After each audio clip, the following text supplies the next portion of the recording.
is how is you feeling today? Are you feeling happy, or maybe are you feeling sad? But I don't expect that you feeling sad today. Why?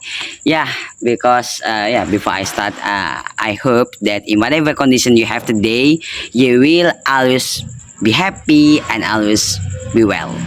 And I'm come from a group who is analyzing the route not taken poetry by Robert Frost. And yeah, I think you are not familiar with the name of Robert Frost. And yes, if you ever once felt confused of making decision, yeah, maybe this will be the right time of you and the right place of you to meet us here. Why? Because yeah, wait. I think I didn't need to tell the reason. Yeah, because if I tell the reason now, it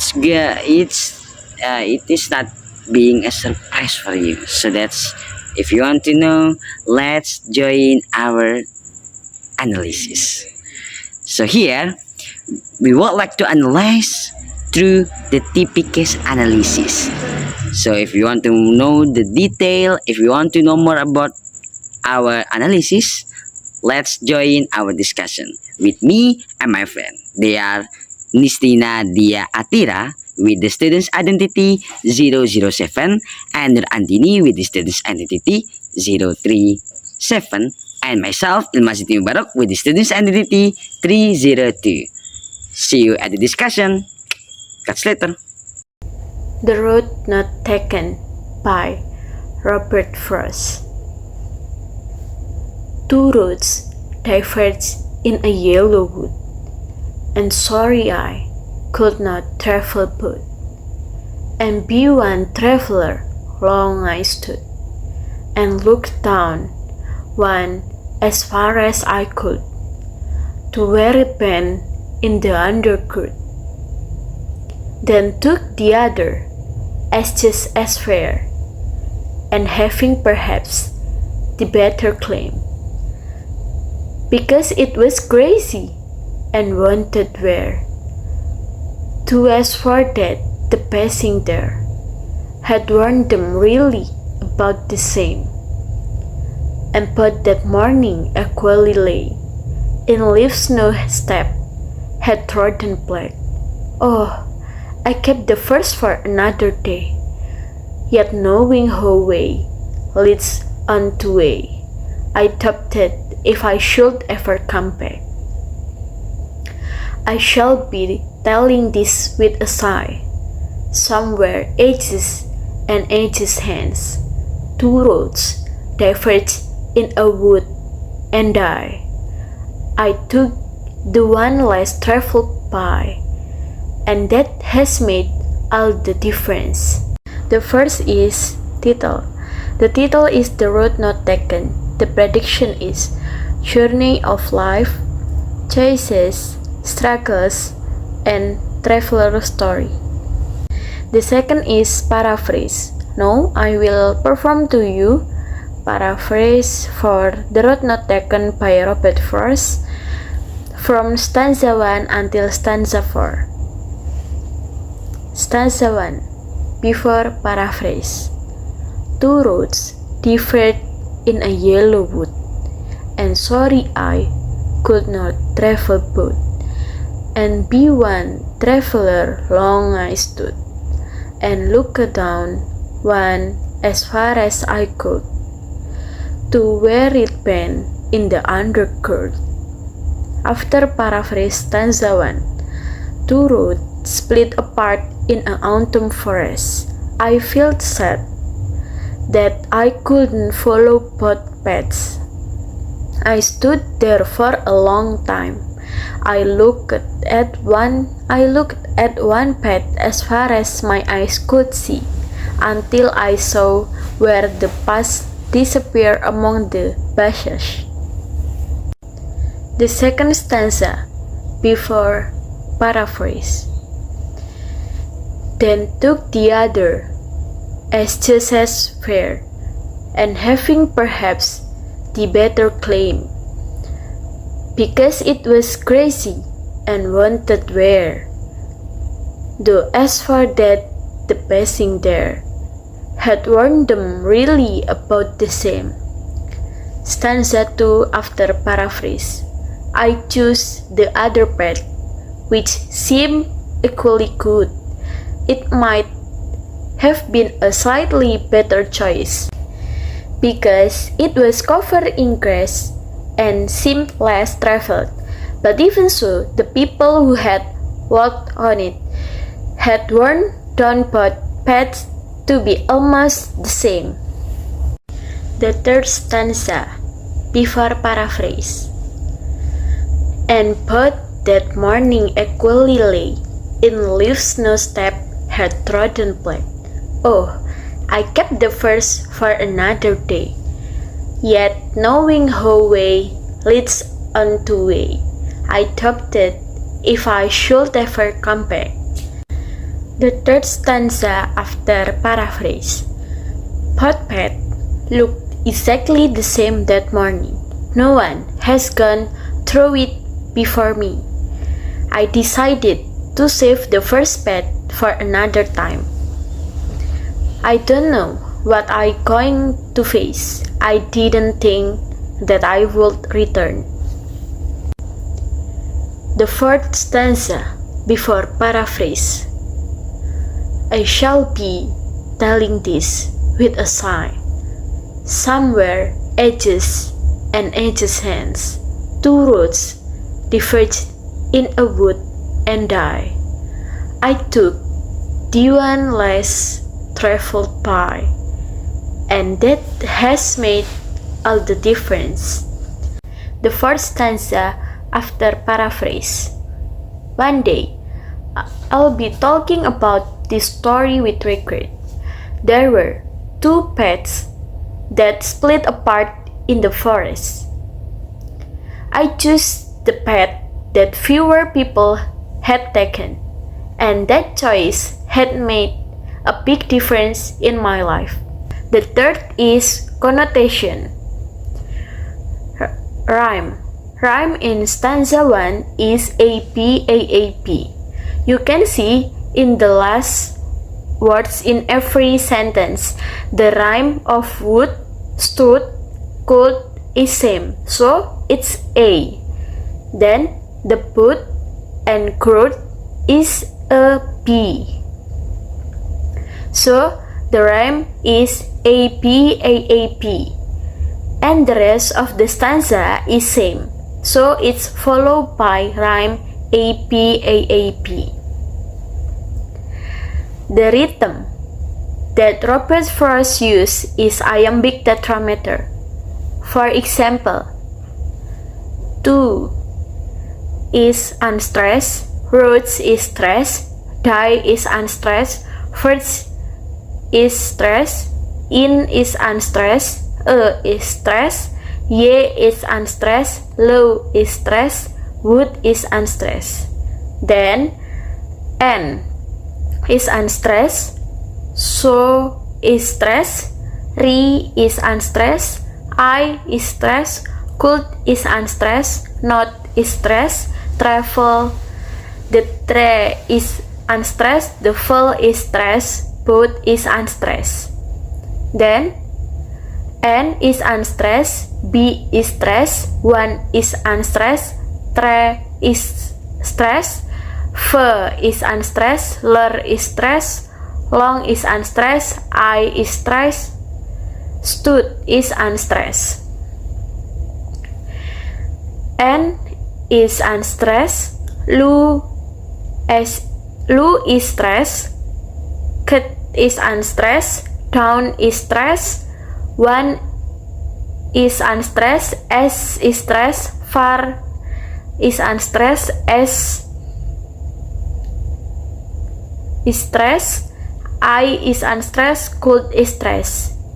2 is unstressed, where is stressed, it is unstressed, band is stressed, in is unstressed, the is stressed, un is unstressed, there is stressed, growth is unstressed. And the rest of the stanza is same because it's using iambic tetrameter. Okay, so here we're talking about the imagery. The first thing is auditory. It's what we can hear. So the first thing that we found is the roads diverge in a yellow wood. So yellow wood here it's represent autumn wood. So if there is a wind blowing, so we must be hear the sound. And then the second is to where it bend in the undergrowth. The same like the first, because if there is a wind blowing, we must be here. The undergrowth is blowing.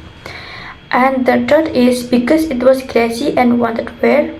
So crazy and wanted wear here, same like the first and the second. If there is some wind blowing, so we must be can hear some noises. And the fourth is had one them really about the same. So when here, if you know, like if there is someone warn us, of course we must be hear what her or his word. So must be there is a noise. So this is auditory. And then the fifth is I shall be telling this with a sign. Of course, telling we must be hear someone if telling us. So it's an auditory. And then next is the gustatory. We believe that we not fine because gustatory is about the taste, and because this poem is not about the food or something like that, it's about the adventures life journey. So we believe that we not find the gustatory. And then next is olfactory. We only found one. Two roads diverge in a yellow wood. Why? Because if like I said before, it's a yellow wood is represent the autumn. So we believe that there is a smell in the smell in autumn. And then next is about the tactile. So tactile here represent what we feel. So the first thing that we found is two roads diverge in a yellow wood. The yellow wood, so we can feel and touch.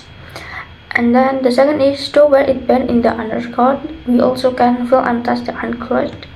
And then because it was grassy and wanted wear, the grass and water wear, of course we can touch and feel. And put the morning equally. Here the morning, we cannot touch the morning, but we must be can feel in our skin like the sun, the morning. And then two roads diverge in a wood and die. Here the wood, of course we can touch the wood. So the next one is visual, what we can see. So the first thing that we found is two roads diverge in a yellow wood. It's roads and a yellow wood. Of course we can see the roads and a yellow wood. And the second is and look down one as far as I could. Look down, of course look, we can visual look down. And then third, to where it bend in the undergrowth, we can see the undergrowth. And then the fourth is because it was grassy and wanted wear, of course we can see grassy and wanted wear. And both the morning equally, of course we also can see the morning. In leaves no step had turned black. So here we can see the leaves and the black. And the seventh, two roads diverge in a wood and die. So here we can visualize the roads and a wood. And eighth, I took the one less traveled by. So we can see or visualize the one who travel. So the next is about the allusions. The first thing that we found, this is reminiscence of classical philosophical ideas such as those of Socrates or Aristotle, who debate free will, choices, and consequences of actions.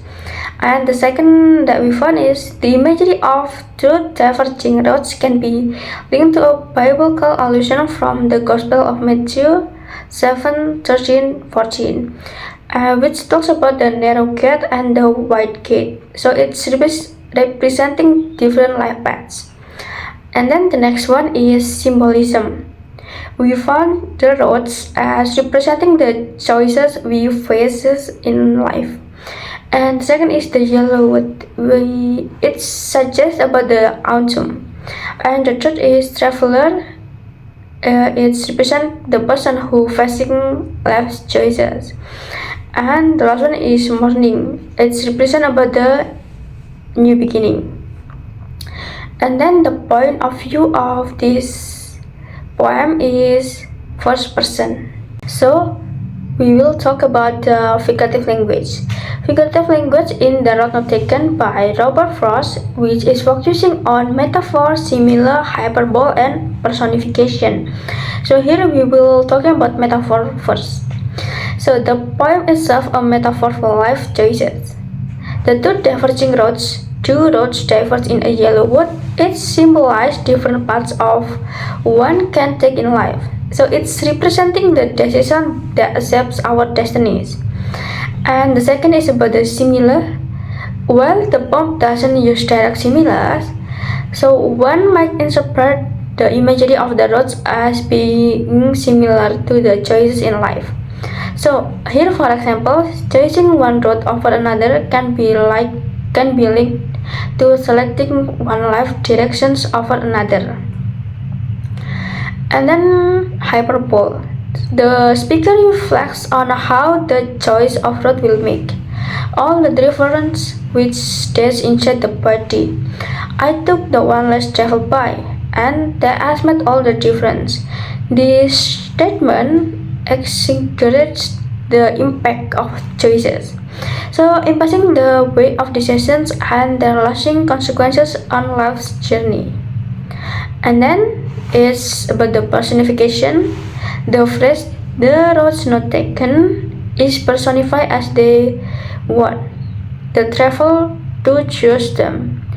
So this gives the past an almost human quality, suggesting that the choices we face seems to have their own desires and implications, as if they are aware of their potential in influence our lives. The next one is about the details. The first is setting. Here the time poem is set in the past and in the likely autumn based on the yellow leaves. And then the place, the setting is a yellow wood suggesting a forest with autumn leaves. And then the narrative, speaker heard the poem is spoken in the first person by a traveler who encouraged a fork in the road. And then the conflict, the speaker must choose between two equally appealing paths, representing a common life choices. And then the resolution is the speaker chose one path but remains unsure if they will ever return to the other. So the point that is going to be explained by me and also analyzed together by us, that is about attitude inside of typical analysis. So what is actually the speaker's attitude? Let us discuss in detail. So the speaker's attitude in Robert Frost, the root at the inside of the root Natican poetry, is that reflective and someone said. Why I say this? Because the speakers feel a sense of curiosity and regret, knowing deeper that the impossibility of exploring every option in life. And he shows an understanding of the path he shows an understanding of the undebatable decision and how those choice shapes one's path itself. And actually, this is a questionable thing when I say that he shows an understanding of the undebatable decision and how those choices shapes one's path. Well, actually, how does the speaker feel about himself, about others, and about the subject? He acts like he know everything. He knows about himself and about others, about the subject, maybe the reader. How could that the speaker, I mean Robert Force, could know that the feeling of others and also the subject? So here is the answer. For the first answer, that is about the speaker's self-awareness. Why is it this? Because it recognizes the weight of his choices, but feeling some uncertainty. He's proud of taking the route less travel, yet his sight hints at lingering doubt. While he doesn't judge others, his choice reflects a desire to stand out. He respects the significance of decision making, but also acknowledges that both paths may have been more alike than the previous two, understanding that each choice shapes in life. And for the second, that is about what is the author's attitude. So I think this is also needed to know by us. So how is actually his way to know us, and this could be the answer to that. What is actually the author's attitude in making this kind of poetry, and in making us in make himself guarantee that he could know someone's feeling of this kind of someone's feeling through this poetry. So here, Robert Frost's attitude in the Ruth Nattekam poetry is reflective and rather ironic. Why is it this? Because he highlights how people often overemphasize the importance of their choices, even though the option may be quite similar. While the speaker feels that choosing the less traveled path maybe make a big difference for him. Maybe make a big difference for him. Frost suggests that his may be more about how we tell our own stories than the reality of our decision. And for the last of all, that is about how does the author feel about the speaker and about other characters and about the subject and also about the reader. Actually, it's almost the similar question like in the first question. So, in the Root Not Taken, Robert Frost shows an empathy toward the speaker, suggesting the speaker to overstate the importance of his choice. There are no judgment on others as the decision is portrayed as personal. Frost treats life choices with a mix of seriousness and irony, implying that we often exaggerate their significance. He invites readers to reflect on their own decision, blending reflection with a playful reminder not to over and dramatize life crossroad. Now we got the point of shift. Line 12, it states that in leaves no step had trodden black. And in line 13, it states, oh, I kept the first for another day. So, if we analyze it more, it states that the sentence in line 12 ends with a gloomy feeling. But in line 13, the tune suddenly becomes more hopeful and it ends with an exclamation mark. This makes the poem feel more exciting and fast-paced. And for the next, that is about in line 18, it states, two roots differ in wood and lie.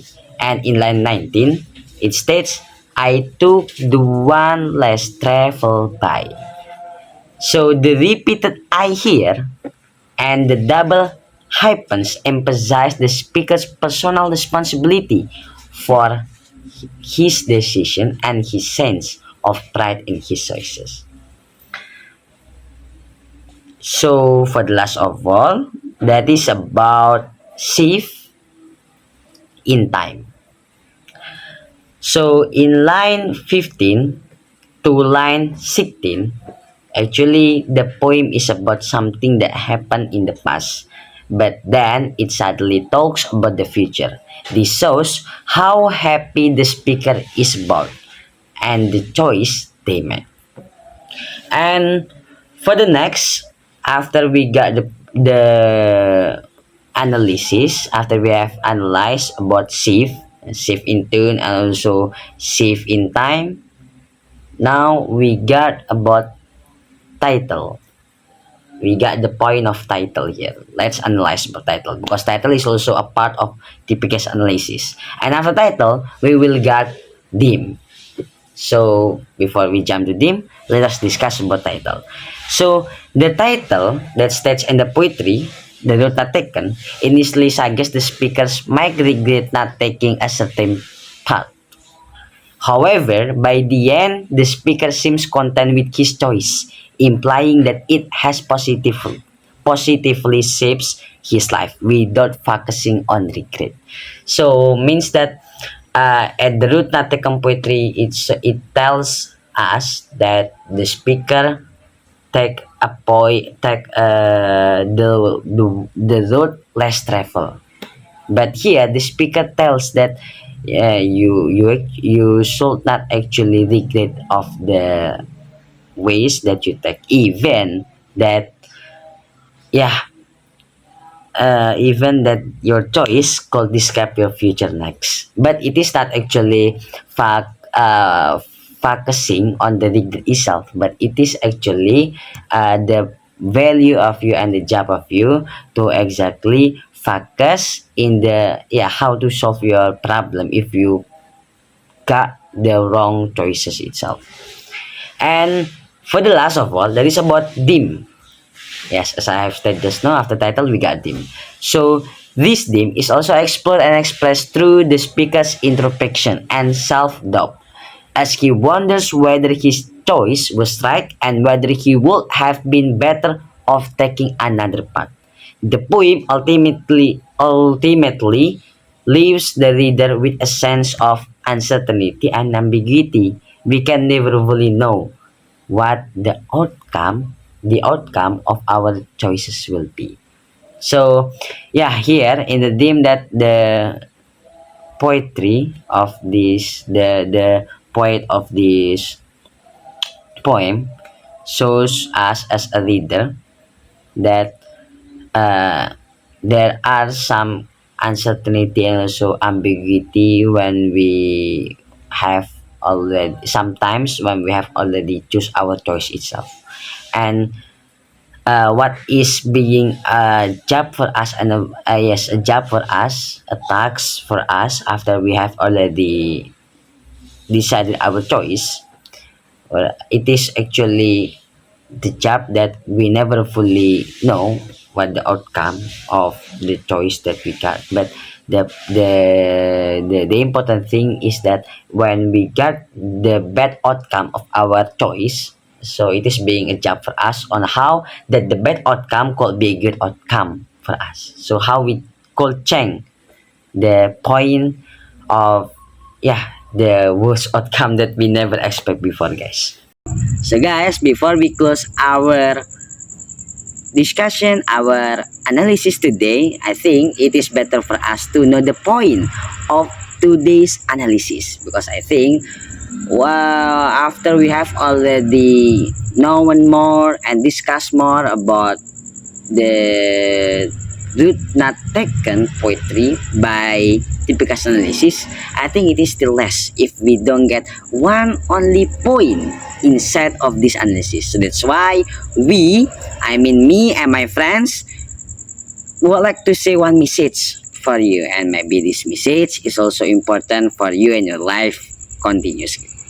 So the point is that we hope through this discussion we could create a rich perspective that invites us to reflect on our own decision and the paths we choose in life. So maybe just that we could deliver to you all today.